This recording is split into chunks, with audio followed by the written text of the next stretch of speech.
So, friend. Friend. So my new phrase is that's dope and that's deep. So you told me Dope something. and deep. Yes. If you know you're a fixer, you don't want to get all these relationships where you're constantly fixing people, because that's what you're going to draw to you is people that need fixing, so you. But I love that you said that because whatever you think your primary thing is, then that's the arena that you will be in. You're in and just the nature of the relationship you have with the person. Because if your relationship is strictly about help, then you're helping that person. That person is not coming to your barbecue. And I used to have that issue because it's like, no, we're family now. Like I gave you my time, my attention, I gave you my I love. just want to fix it. like but but Work then for everybody. but then I had to realize, wait, Sherelle, that analysis came in that wait, that's codependency relative to that and not having a boundary of who you are relative to other people, and I thank God for like just going to school for counseling because it's so funny because they sharpen you so much and they have you analyze yourself. You're like, oh my gosh, like I was codependent or I'm doing this because of something in my childhood. I grew up as the only child for like 8 years, and I just remember begging my mom for a brother because I just felt like an alien. I was the only child I'm the of opposite. I was the only child for 8 years, and I was like, please, no, don't do it. yeah, like I was just the type of person just looking to be just a part of a family, a part of a group, and I was the only child, and then I was a stepchild too. So I just looked for connection, in my upbringing. And so that really carried on to how I did relationships in my Mhm. adult life. And I didn't realize that that was toxic. And it's interesting because some of the best parts of us can be toxic, and you're like you don't even realize because you're like, no, helping is a good thing, but helping to a fault is not not a good thing.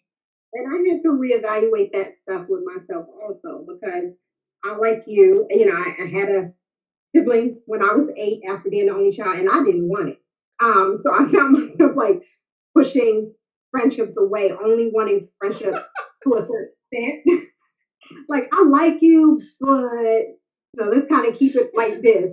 And I recognized that at some point that changed, and I developed like this where I needed to help, and me helping was the way I showed you love. Mm. And so when it wasn't reciprocated, whenever then I felt like you didn't love me on the same level I loved you, and not recognizing that that was my own issue. That's how I felt I showed love to them, but that's not necessarily how they felt they showed love to me.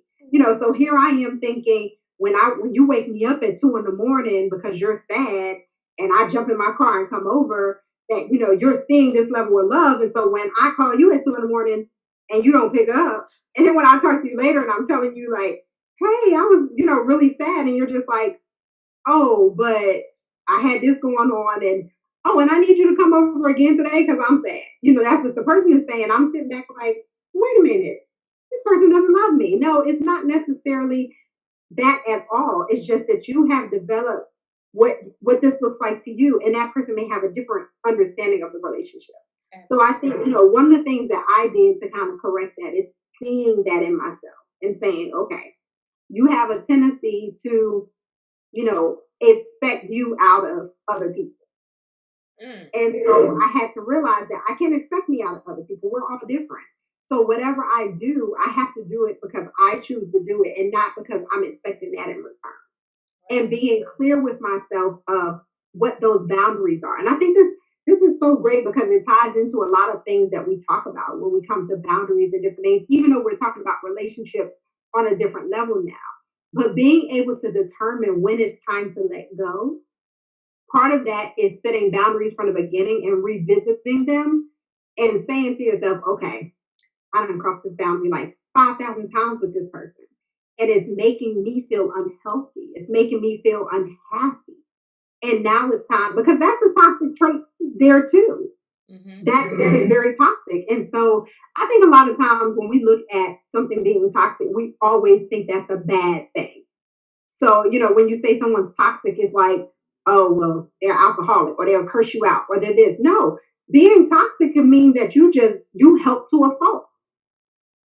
That's That true. can be toxic. Being toxic can be that you you just love you see all the best in people or you just love everything about people, like So, toxic. so I have to tell you one of like my toxic. Well, I think I kind of like think it personally, but it's like my toxic pet peeve that seems good, but it Mhm. it actually sounds strange when people say it. Um, when people say I just love hard, that scares me. I know people. I actually have people that I love that do say that, but when they say that, I'm often thinking, well, isn't there only one pool of love? Like, it's only one pool. Said that before. I have said that before. I'm guilty of it. How can you Um, love harder? Like, isn't love love? Do you know of a secret that I don't know? well, I think the main thing is that, like, when you say you love hard, you're saying that the love that you have given most of the time hasn't been reciprocated. So to you, you love harder than the average person.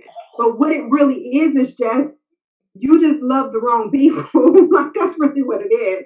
There are people that will love you just as much, but you chose to pour your love into someone expecting the same thing out of them. And when you didn't get it, you took it as I love so hard. No, Hmm, that's I agree with you. We there's no measurement of it that says, Sherelle, I love harder than you, okay? Because when I love kind of pick up on saying, yeah. um, that we don't look at as toxic because we're kind of like, well, what's wrong with loving hard? It sounds scary. Well, it And, sounds verbally abusive. Like, I'm so silly with it, but I just think what you said could absolutely be true that the people who do love hard, they're helpers by nature. And they sometimes, in some cases, they may not identify that the people that they are attracting are actually needy.